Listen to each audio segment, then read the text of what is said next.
Супер падане!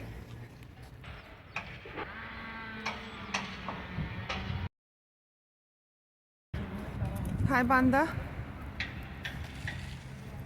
Аз и моите хора сме на разходка, нищо не може да ни спре. Навън е минус 7, мисля. Но си взимаме дозата въздух. Развали ми се машината. Добре, че се случи след празниците. Машината се развали на ремонте, но реших да направя едно видео с неща, които може да изработите вкъщи без нужда от шивна машина, шиене на ръка. Искам да благодаря на всички, които съпортват Gypsy. Вие ме мотивирате моята креативност. Едно включване от бъдещето.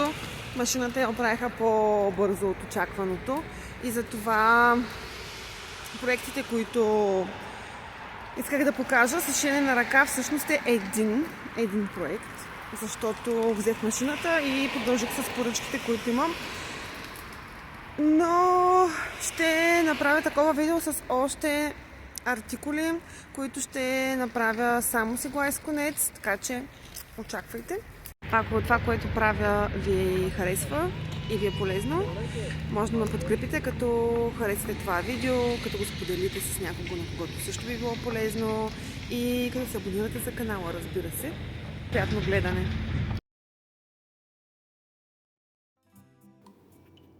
Обикновена мъжка риза в черно, размера е XL. Виждате, ръкавите са дълги. Ще направим от нея дамски комплект горна-долна част. Ще отрежа през средата, като оставам аванс повечко за място, на което ще бъде колана на полата. Подгъвам, така че да има място за самия ластик, който ще използвам. Този сет игли, не помня откъде съм го купувала, но може да намерите такъв във всяка кинкалерия. Избирам си подходяща игла, черента на конец и започвам да шия, като внимавам бода ми да не излиза от външната лицева страна, като това изобщо не е задължително, не е нужно да го скривате. Малко тоника за цвят. Тук е 6 часа сутринта, всички още спят.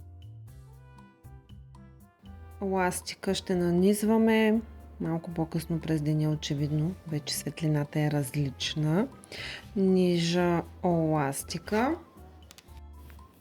След като кача това видео в YouTube, комплектът ще бъде качен на страницата в Instagram, където ще може да го разгледате. Страницата ще оставя в описанието под това видео. Ластика е почти готов. Талията на полата е 36-38 см, отговаря на SM размер. Прихващам ластика от вътрешната страна на подгъва, който сме направили.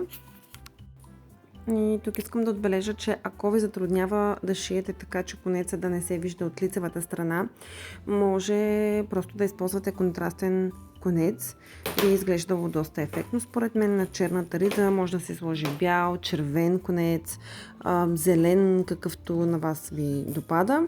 Също така, ако просто шиете друг цвят риза, нещо по-светло, да речем синьо, може да използвате отново червен, розов конец. Комбинациите от цветове може да си ги избирате съвсем свободно.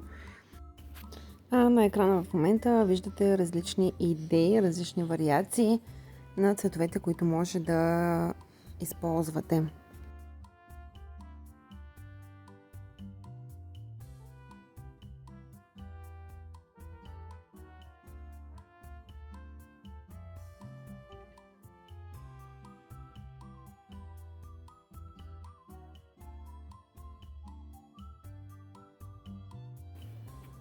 Тук вече затварям отворите, за да не се вижда изобщо ластика. Там, където по-рано бяхме подгънали.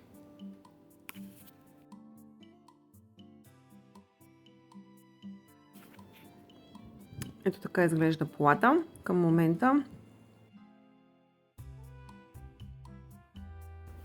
И продължаваме с горната част, като там отново съм подгънала самия подгъв на ризата по същия начин, по който направихме колана на полата. Просто съм подгънала по-малко и се чудя какво да правя с маншетите. Виждате, не се чудих дълго. Просто реших да ги отрежа и на ръкавите да направя същите подгъви, същите отвори, както на колана на полата. И отново ще сложа ластик. Така изглежда преди да подгънем. Сега ще мина по същия начин. И отново малко цвят в това иначе така черно видео. Бебетата по принцип спят заедно на обяд, но има и изключения. И тъй като когато те спят, всъщност е времето, в което аз шия, тук реших все пак да направя няколко бода. Това видео съм го оставила с надеждата да се вижда какво всъщност правя, как шия, така че да не се вижда от лицевата страна. Не знам доколко е ясно, все пак оставям го тук. И сега ще сложа ластики на ръкавите. Ето, може да приключите до тук сета. По този начин изглежда ръкава. Но аз реших да добавя и малко тюл, така че отрязах едни парчета, с които разполагах. И ще го добавя към полата, този тюл, като ще го прикрепя към оригиналният подгъв на ризата, който ни е всъщност и подгъва на самата пола.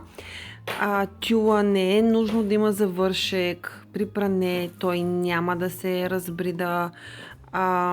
Ето по този начин закрепям деликатно. Така че да, може да използвате всякакъв цвят тюл. Може да си свалите тюл от стара рокля, дреха, каквато имате. Може да сложите дантела.